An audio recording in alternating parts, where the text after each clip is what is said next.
Well, good morning, and welcome back to another Morning with the Lord. I'm your friendly neighbourhood Lord, Lord Duffield, of course. And in today's roundup, we've got a couple of little stories up here. One regarding to certain modellings with the climate change at that meeting going on at the moment, the G20. I've got a little bit of archaeology news, actually, in relation to ancient boomerangs. I believe it says, yes, ancient boomerangs in Cooper Creek. If those of you who don't know, I actually went to do archaeology at one point. So that's something that I find incredibly interesting. And you're gonna have to suffer. Oh, shush you! Bloody Turnbull. Yes, and we got another story here about Xi Jinping's climate summit absence, driven by pandemic and politics. I'd just like to see what they have to say in regards to that. As I said in a previous podcast, I find it almost silly to be having these meetings, especially considering we live in the age of Skype. But in discussion of the climate agenda, we got the Queen's little intro here, and I just want to play it simply so I can have her voice on a podcast, because God knows how long she's going to be around for. And I mean no disrespect. Alright. Let's listen to Her Majesty. Thank you, Prime Minister Holness, for your kind words of introduction. I'm delighted to welcome you all to the 26th United Nations Climate Change Conference. And it is perhaps fitting that you have come together in Glasgow, once a heartland of the Industrial Revolution, but now a place to address climate change.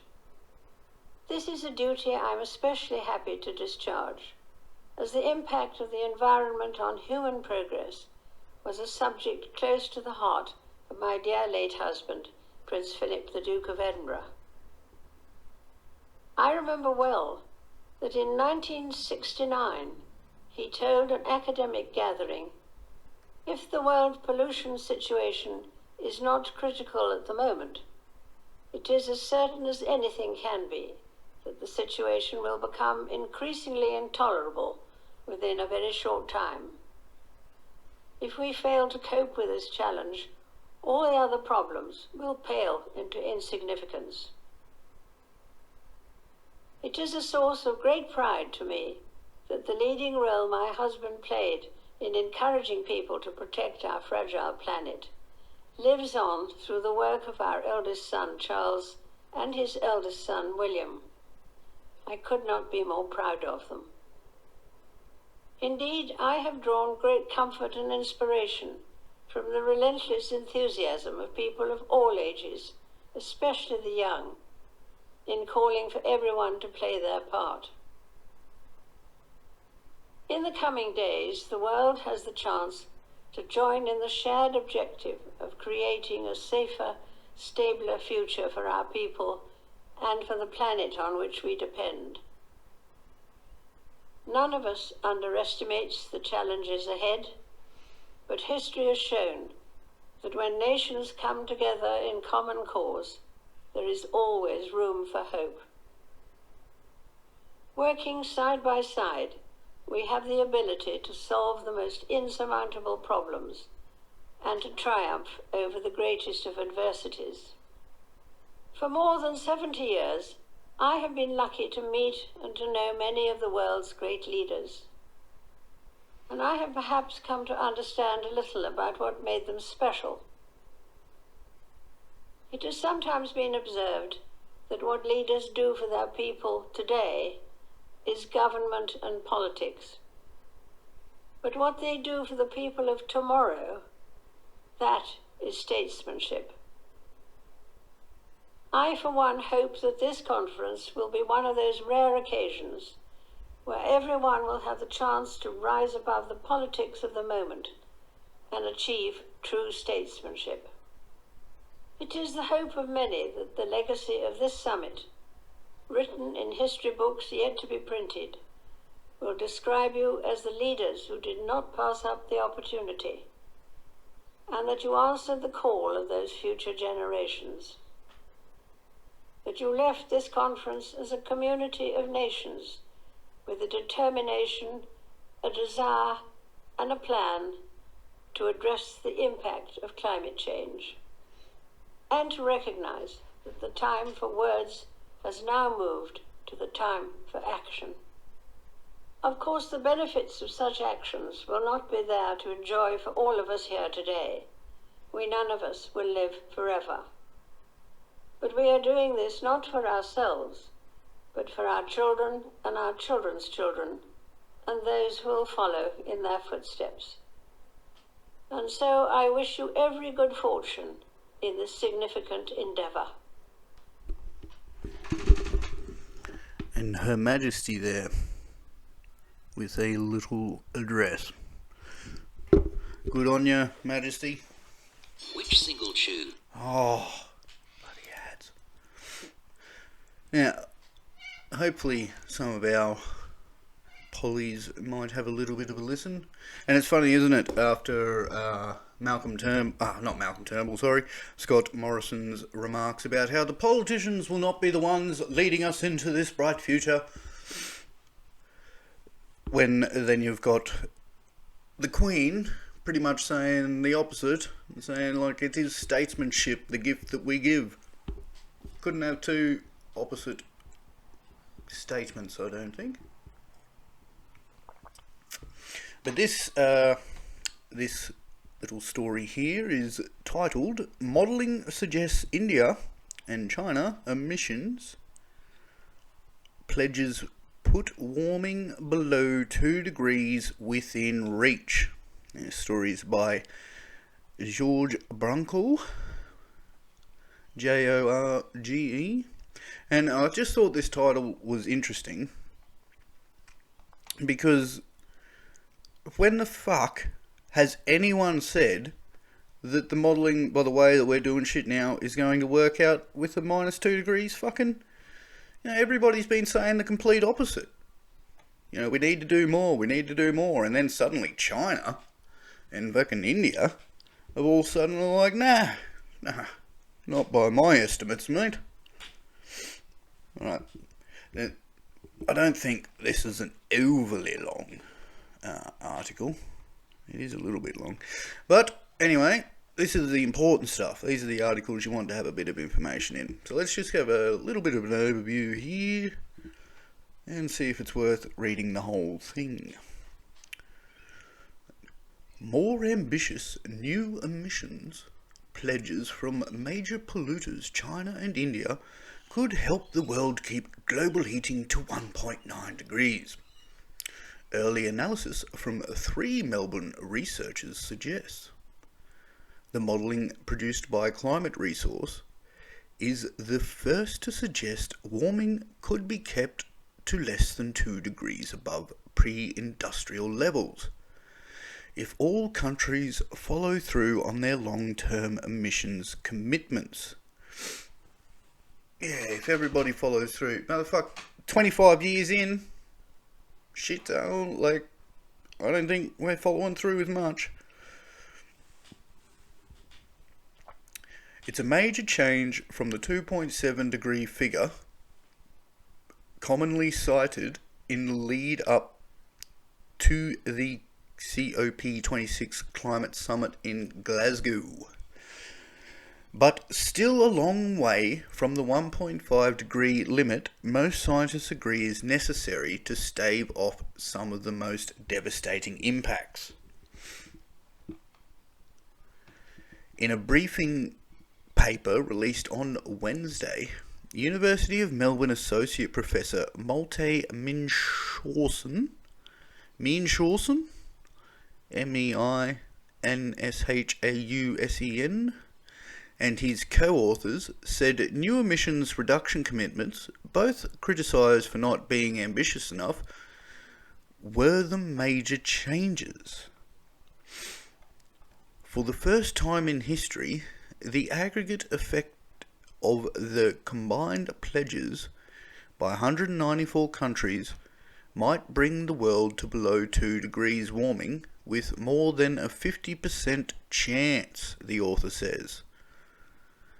They said the modelling, which can be quickly adjusted to take account of new pledges, took into account dozens of long-term net zero pledges.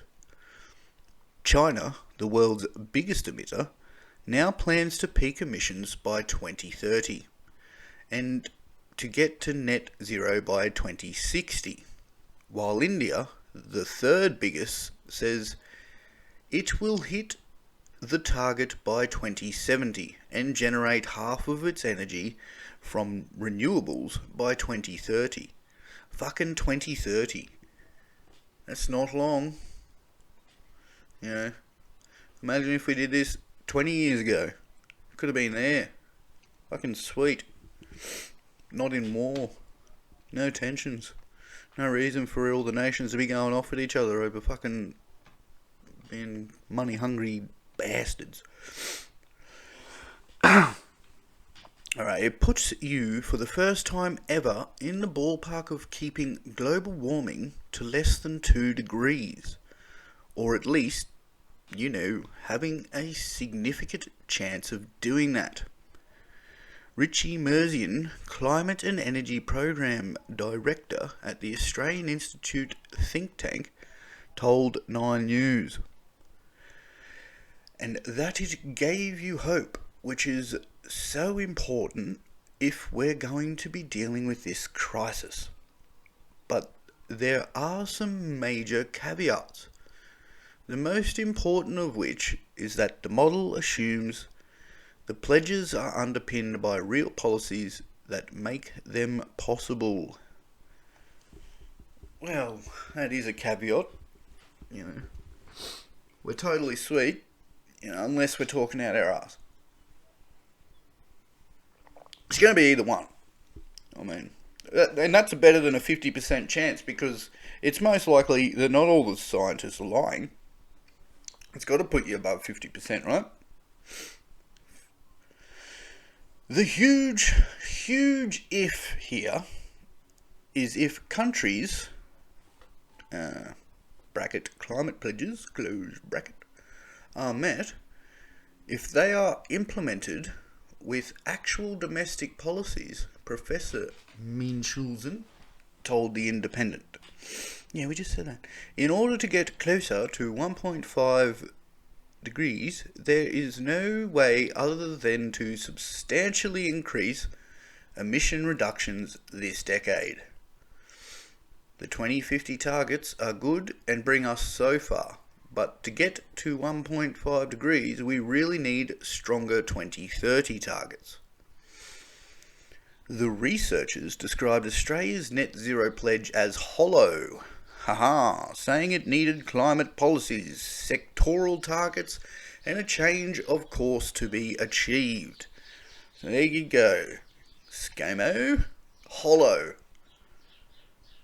Again, you may be able to bloody get up old Macron all you want, but it doesn't mean anything you've said is worth fucking substance. Okay, UK Shadow Business and Energy Secretary Ed Miliband said any progress is welcome, but urged caution about declaring success based on vague and often vacuous net zero targets 3 or more decades hence. Good fucking call. But at the same time, does that mean you don't fucking try? Like, oh, these are the arguments that piss me off the most. It's like, yeah, you know, we're aiming for this, but you know, don't start putting out vague fucking statements about our bloody climate fucking change, because we did that 20 fucking years ago. Remember? I don't know if we've met them targets, but I'm pretty sure we fucking haven't. What matters most is this decisive decade, he said on Twitter. Not the last two. Last two don't count. Don't fucking bring up the last two. It's this decade. This is the decade. Fucking stupid shit. E.g. Australia 2050 net zero target, but 2030 plans in line with 4 degrees Celsius. Our Saudi Arabia's plan for net zero by 2060 while increasing oil production this decade. You see, there it is there. Fuck off. All this has just been a fucking farce from the beginning. A bunch of cunts saying that they'll fucking do some shit while they control the economy of the world. Fuck you, and you, and you. Alright, what next? We cannot stand for such global greenwashing at this summit. I don't even know who said that. We've got all these fucking quotes here. I imagine this is still Ed Miliband talking. Even with the updated promises, the modelling suggests a 90% chance of breaking through the all-important 1.5 degree barrier.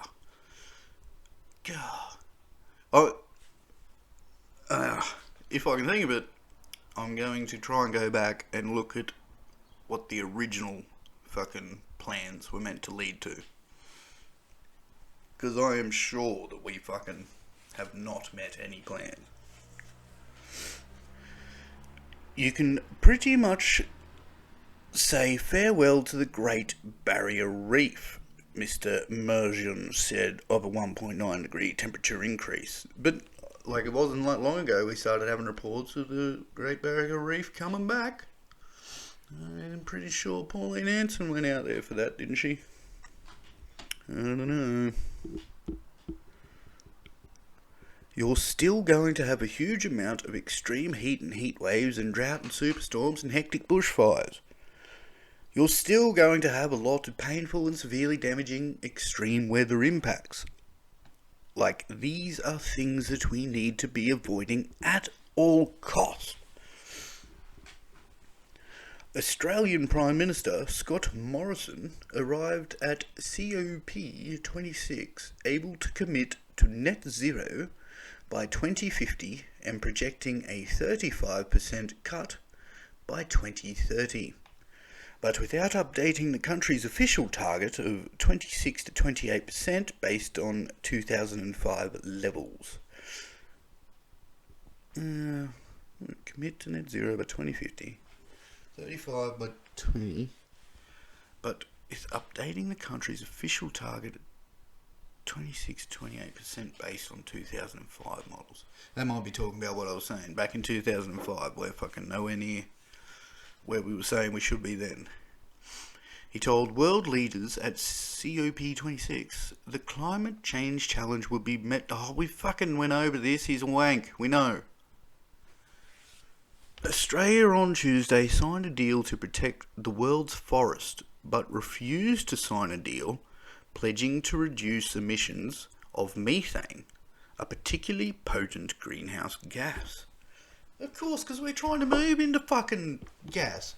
That's what these friggin' twat waffles don't fucking...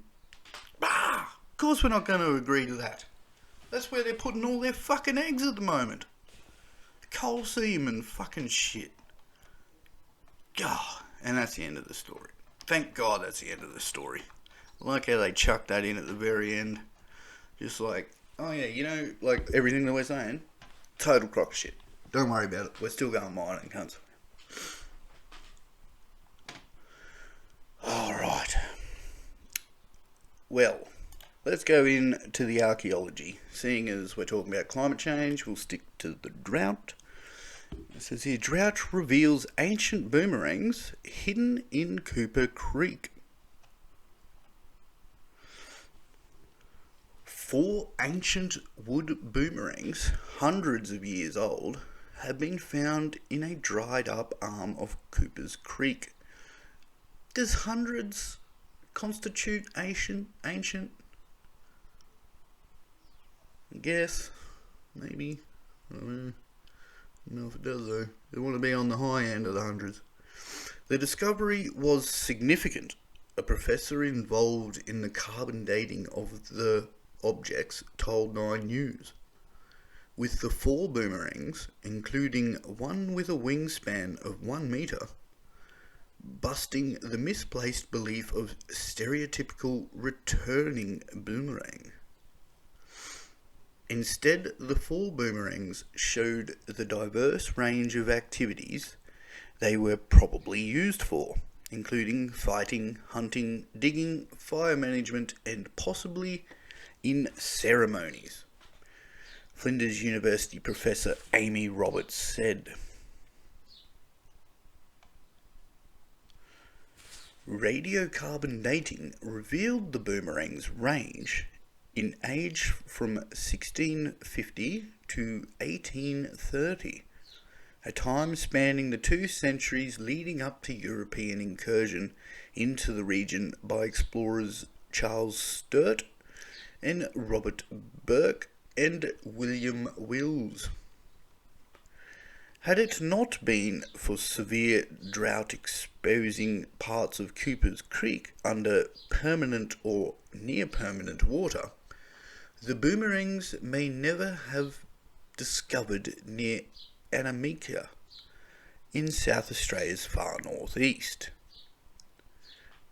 Now, does anyone remember the story about poor water management and how the fucking Liberals managed to make a river that was impossible to dry up? And listen to that. Listen to that paragraph I just wrote again.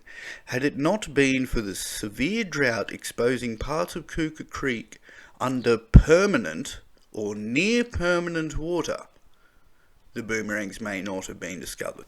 Now, I might be wrong, but to me that sounds like they fucked up even more. There's another, I don't know if this is the same creek, but being in South Australia, I'm not 100% sure, but that's meant to be near permanent fucking water. The fact that you've fucked up the ecosystem to the point that our permanent creeks are drying up, like, is fucking terrible, and you cannot spin this as like, oh, we wouldn't have found these 3 fucking 200-year-old boomerangs otherwise. You wankers.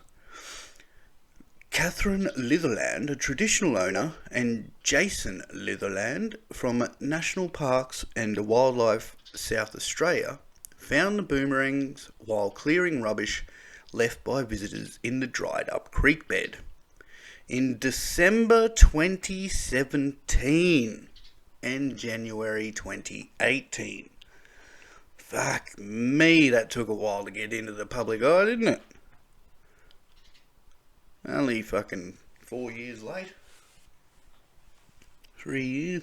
Following the discovery, keen to determine their age and document the artifacts, the Yundrawanda Yawarrawarka. Oh, I'm sorry. I am going to butcher that pronunciation. Let me spell it out for you. First word, Yandrawandha. Second word, Yawarrararka. Community contacted Flinders University to help analyse the boomerangs.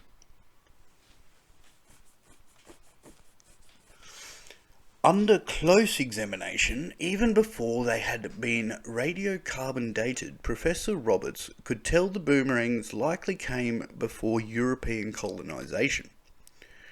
When we looked at them under the microscope, you can see some of the manufacture traces on them, which we know have been made using stone tools or implements. Often after European invasion, communities might have used metal implements, so we knew they were from a period where stone implements were being used. There are a lot of boomerangs from Aboriginal communities which have been collected all over Australia, now exhibited in museums across the country, Professor Roberts said. but they are collected during the early period of the European invasion. So these are good because they're from before that. That's pretty much it for the archaeology. Only a couple of years after the discovery. So, yep, Matt. Okay. Now, let us discuss Xi Jinping's climate summit absence, driven by pandemic and politics. Chinese President Xi Jinping has been absent from the Group of 20 summit in Rome and this week's global climate talks in Scotland, drawing criticism from US President Joe Biden and questions about China's commitment to reducing greenhouse gas emissions. I should have known this would just be a bullshit article. China is the world's biggest emitter of carbon dioxide and has pledged to begin reducing the output by 2030 and obtain carbon neutrality by 2060. This is something that I find a little bit amusing too, because we're real quick to throw China on being the world's biggest carbon dioxide emitter. Yet, have a look at every motherfucking plastic toy you own or buy for your kids. It's where they're all come from. Yeah. Maybe if we weren't so shit, not everybody would be so shit. The US and others have urged Beijing to make bigger commitments, but Mr. Xi's administration has strongly implied those will only come in exchange for political concessions. What sort of concessions, Mr. Xi? China has enforced tight travel restrictions during the coronavirus pandemic, and Mr. Xi hasn't left the country since making a January 2020 trip to neighbouring Myanmar. That was just weeks before the outbreak, believed to have originated in the Chinese city of Wuhan, spread worldwide. And like all Chinese leaders, Mr. Xi is extremely image conscious, and his public appearances are carefully choreographed to avoid potentially embarrassing confrontations.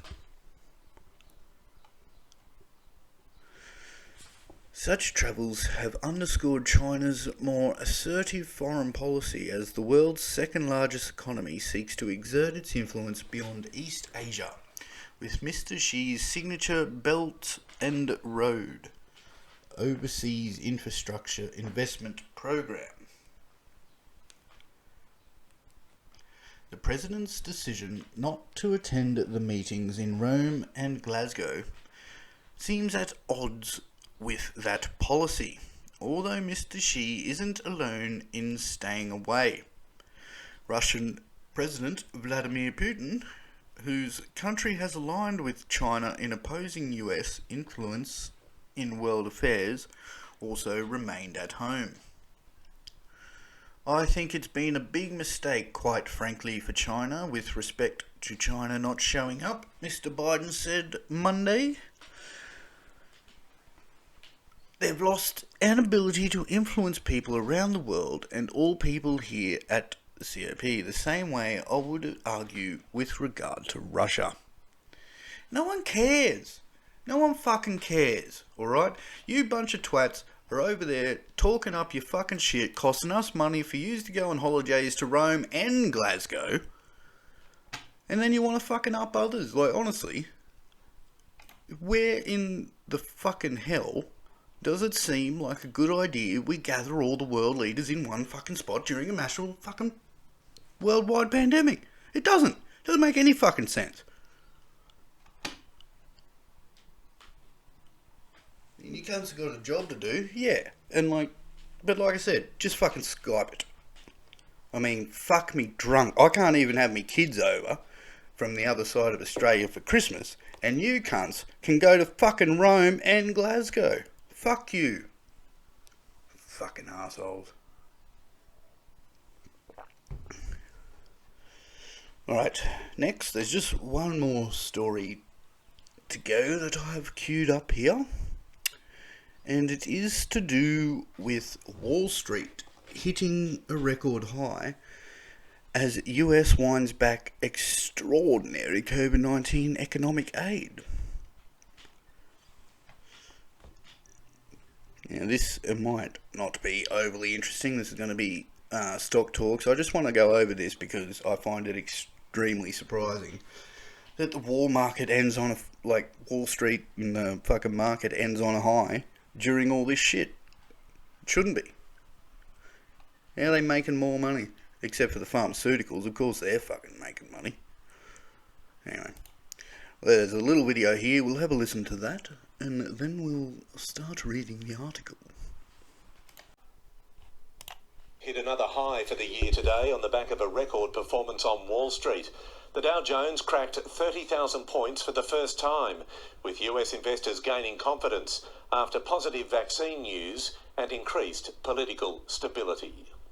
On the New York Stock Exchange, a time to give thanks. On a day the Dow Jones has never seen before. Now we can rally. We were rallying anyway. Now we actually have an excuse, so we're going to rally that much harder. In a news conference that lasted little more than a minute, President Trump, basking in the glory, at least taking credit for it. Never been broken, that number. That's a sacred number, 30,000. Nobody thought they'd ever see it. It's been a roller coaster 12 months for the Dow. It reached a high of more than 29,500 before falling off a cliff mid-February. And until now, it's been a bumpy ride to recovery. Easing jitters and creating confidence, news that the presidential transition is finally underway and that Joe Biden has chosen respected former Federal Reserve Chair Janet Yellen as his Treasury Secretary. She's a known quantity, was a pretty able set of hands in a tough moment. It is, though, more of a vaccine-led recovery. When we have a lot of unknowns in the market, investors tend to get nervous. So that better outlook and the increasing likelihood that we'll have an effective vaccine has been a very important driver of share markets and one of the key reasons why we're so much higher. Our market shot up at the start almost 1% before easing through the day, ending around 0.5% higher. On its own, today's performance on our market may not seem like much, but it's context. We hit yet another 100-day high today, and we've also pretty much wiped out all of 2020's losses. Remarkable given this market fell 39% in March. While virtually every sector of the market was in the green today, energy and banking stocks led the way. Well, there you have it, folks. Which single Higher lasts the than longest they on the have parameters ever to- been. What a good time. You all feeling it? You feeling that extra money? Feeling how good it is? I don't know. I understand what they're saying about talking investors and blah blah blah blah blah blah. But yeah, it's all a very big subject, the economy. You know, it makes me think back. There was a time after 9/11. I can't exactly remember when it was. It wasn't as late as 2010, I don't think. But anyway, there was a period of time that Australia's dollar was actually worth more than the US dollar. Now, at this point in time, I was quite heavily into playing a little tabletop war game called Warhammer. 40k, of course. Did have a few fantasy Warhammer models, but not a great deal. But if for anyone who knows what Warhammer is, it's fucking an expensive as fuck modelling hobby. Costing, Jesus, you can get single models worth, the size of your thumb, probably in the $20 to $30 mark. And, anything bigger than that is buck tons more. And we used to order our stuff online because we lived in the country. Didn't get up to the shops very often. And every now and again, when our dollar went over the American dollar, me and a few of my mates bought a few items from the US stores. Not a great deal because generally you could get them cheaper from other places. But we were working with this, the exchange rate. And we did not get that percentage excluded at all. Like, I'm not 100% sure, like I'm sure if you go into other things, but there was not a difference at all in the exchange. We were still paying more on the Australian dollar for the US dollar, And ever since then, I have had the shits. Fucking not happy, because what's the fucking point? Us Australians, we seem to get fucking swept under the rug. We just gotta cop what everyone else fucking wears. It pisses me off. What's the point of having an economy if, like, the business doesn't even have to fucking follow it? Rather bloody frustrating. But there is a story here. It's a fairly extensive story. I doubt I'm going to read it all, seeing as I bet you it pretty much got covered in that short clip. Let's read the first couple of paragraphs and just see if there's anything interesting here.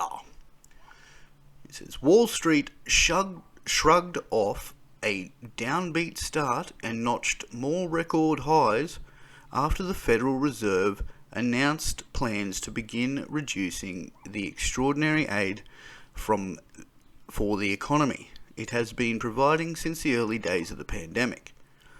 The S&P 500 rose 0.6% and the Dow Jones Industrial Average added 0.3%, both marking their fifth straight gain.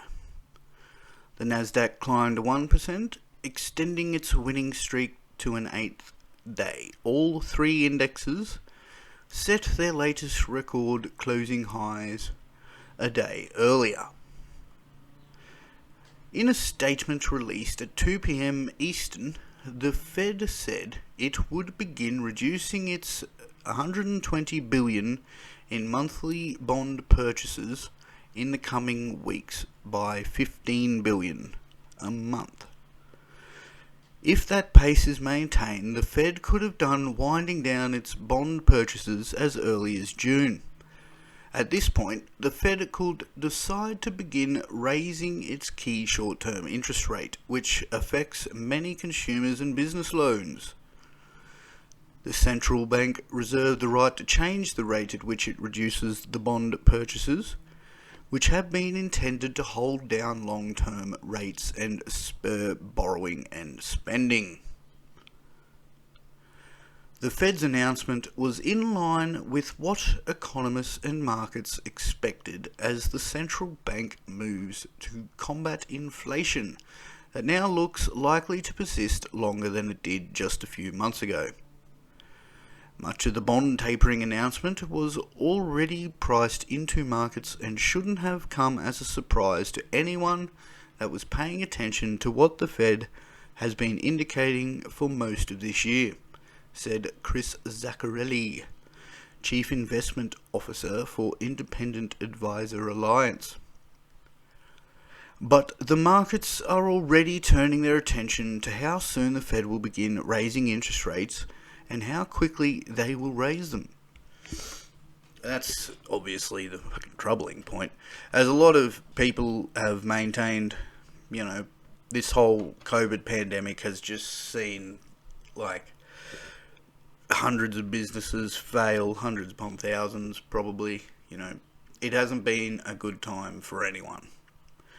And besides those mega rich who had the money to invest now while the markets were so low, and then, they're going to come out pretty tidy from this. But everyone else, we just got to ride that fucking wave.